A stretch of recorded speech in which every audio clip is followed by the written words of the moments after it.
Rosamunda, Carmen Laforet, española, 1970. Estaba amaneciendo al fin. El departamento de tercera clase olía a cansancio, a tabaco y a bota de soldado. Ahora se salía de la noche como de un gran túnel y se podía ver a la gente acurrucada, dormidos hombres y mujeres en sus asientos duros. Era aquel un incómodo vagón tranvía, con el pasillo atestado de cestas y maletas. Por las ventanillas se veía el campo y la raya plateada del mar. Rosamunda se despertó. Todavía se hizo una ilusión placentera al ver la luz entre sus pestañas semicerradas. Luego comprobó que su cabeza colgaba hacia atrás, apoyada en el respaldo del asiento, y que tenía la boca seca de llevarla abierta. Se rehízo, enderezándose. Le olía el cuello, su largo cuello marchito. Echó una mirada a su alrededor y se sintió aliviada al ver que dormían sus compañeros de viaje. Sintió ganas de estirar las piernas, entumecidas. El tren traqueteaba, pitaba. Salió con grandes precauciones, para no despertar, para no molestar. Con pasos de hada, pensó, hasta la plataforma. El día era glorioso. Apenas se notaba el frío del amanecer. Se veía el mar entre naranjos. Ella se quedó como hipnotizada por el profundo verde de los árboles, por el claro horizonte de agua. Los odiados, odiados naranjos, las odiadas palmeras, el maravilloso mar. ¿Qué decía usted? A su lado estaba un soldadillo, un muchachito pálido, parecía bien educado. Se parecía a su hijo, a un hijo suyo que se había muerto. No al que vivía no, de ninguna manera. No sé si será usted capaz de entenderme, dijo con cierta altivez. Estaba recordando unos versos míos, pero si usted quiere, no tengo inconveniente en recitar. El muchacho estaba asombrado. Veía a una mujer ya mayor, flaca, con profundas ojeras, el cabello oxigenado, el traje de color verde, muy viejo, los pies descalzados en unas viejas zapatillas de baile. Sí, unas asombrosas zapatillas de baile, color de plata, y en el pelo una cinta plateada también, atada con un lacito. Hacía mucho que él la observaba. ¿Qué decía usted?, preguntó Rosamunda impaciente. ¿Le gusta o no oír recitar? Sí, a mí. El muchacho no se reía porque le daba pena mirarla. Quizá más tarde se reiría. Además, él tenía interés porque era joven, curioso. Había visto pocas cosas en su vida y deseaba conocer más. Aquello era una aventura. Miró a Rosamunda y la vio soñadora. Entornaba los ojos azules, miraba el mar. Qué difícil es la vida. Aquella mujer era asombrosa. Ahora había dicho esto con los ojos llenos de lágrimas. Si usted supiera, joven, si usted supiera lo que este amanecer significa para mí, me disculparía. Este correr hacia el sur, otra vez hacia el sur, otra vez a mi casa, otra vez a sentir ese ahogo de mi patio cerrado, de la incomprensión de mi esposo.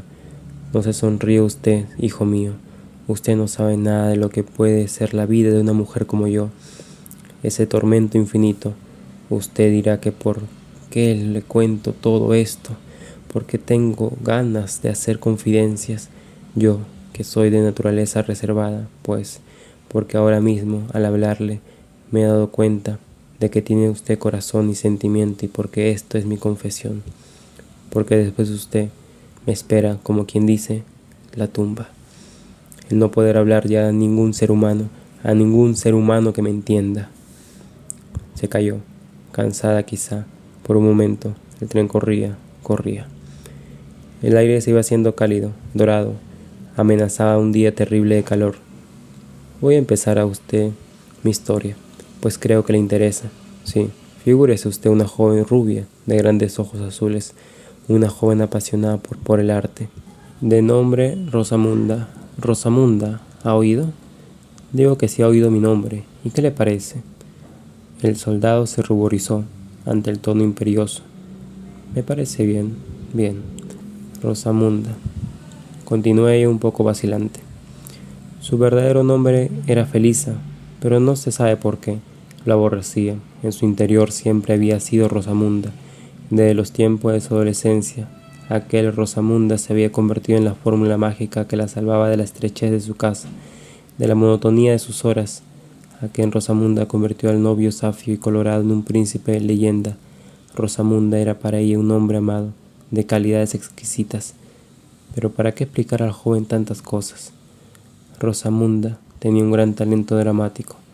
Llegó a actuar con éxito brillante. Además, era poetisa, tuvo ya cierta fama desde su juventud. Imagínese casi una niña halagada, mimada por la vida, y de pronto una catástrofe, el amor. Le he dicho a usted que ella era famosa. Tenía 16 años apenas, pero la rodeaban por todas partes los admiradores. En uno de sus recitales de poesía vio al hombre que causó su ruina. A mi marido, pues, Rosamunda, como usted comprenderá, soy yo. Me casé sin saber lo que hacía, con un hombre brutal, sórdido y celoso. Me tuvo encerrada años y años. Yo, aquella mariposa de oro que era yo, ¿entiende? Sí, se había casado, si no a los 16 años, a los 23, pero al fin y al cabo. Y era verdad que le había conocido un día que recitó versos suyos en casa de una amiga. Él era carnicero, pero a este muchacho se le podían contar las cosas así.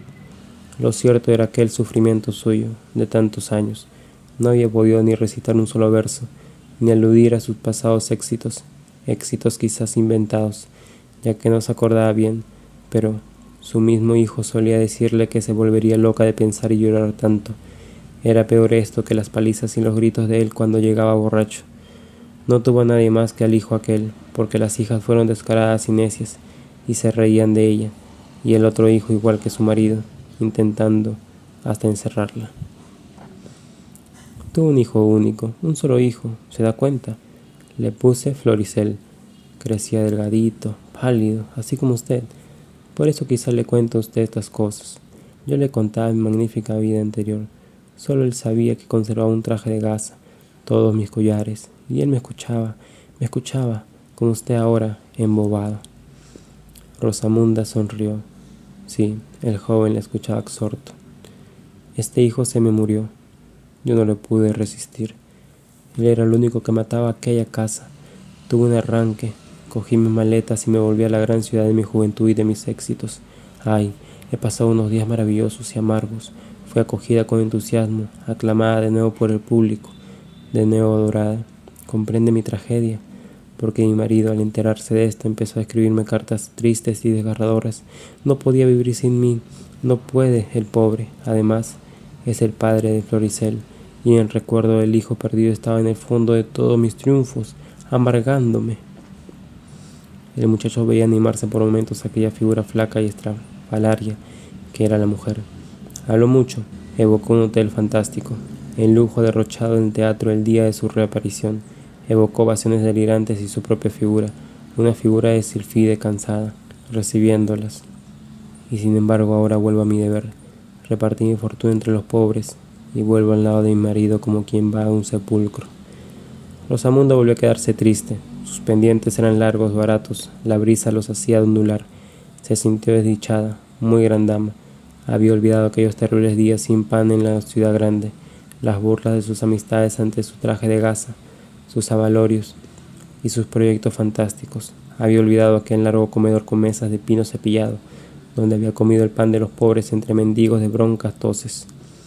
Sus llantos, su terror en el absoluto desamparo de tantas horas en que hasta los insultos de su marido había echado de menos. Sus besos a aquella carta del marido, en que, en su estilo tosco y autoritario, a la vez, recordando al hijo muerto, le pedía perdón y la perdonaba. El soldado se quedó mirándola. Qué tipo más raro, Dios mío.